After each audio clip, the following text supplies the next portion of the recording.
remarks. Thank you, Matt. On the new U.S. labor rights policy, Secretary Blinken has recently mentioned that those who violate worker rights, engage in threats, or intimidate workers may face sanction if deemed necessary.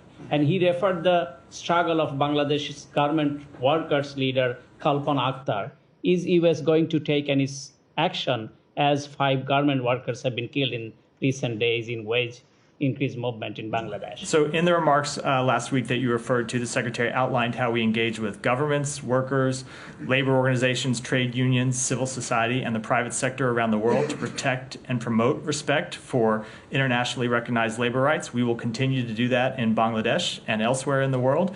I would reiterate you to his full statement for comment. As we've said, we condemn the recent violence against workers in Bangladesh protesting over the minimum wage, as well as the criminalization of legitimate worker and trade union activities. We are also concerned about the ongoing repression of workers and trade unionists.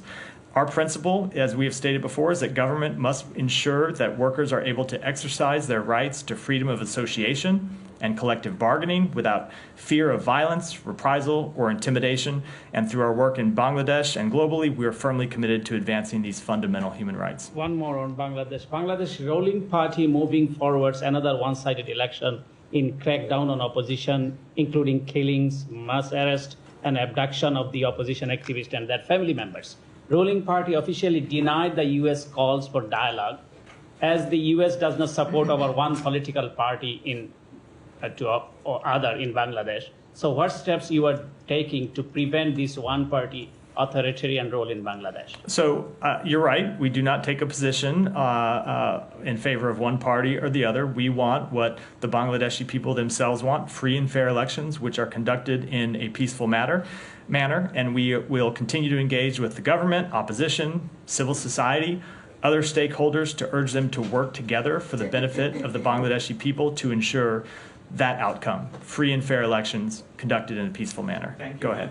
I have only one question. Is me? Yeah, go ahead. Thank you.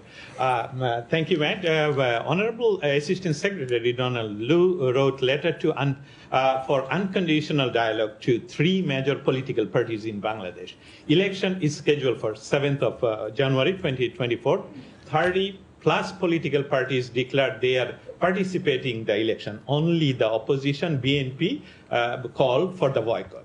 Would the United States consider an election with the participation of the remaining 30+ political parties as a representative and participatory, or does BNP decision to boycott raise concern about the inclusivity and legitimacy of the election process? So I appreciate the urge, the repeated urge, I should say, to try and draw me into internal Bangladeshi matters, but I'm going to continue to refrain from doing so and just state, as I said before, that our goal for the election in Bangladesh is what it's always been: free and fair elections conducted in a peaceful manner. Now, go ahead.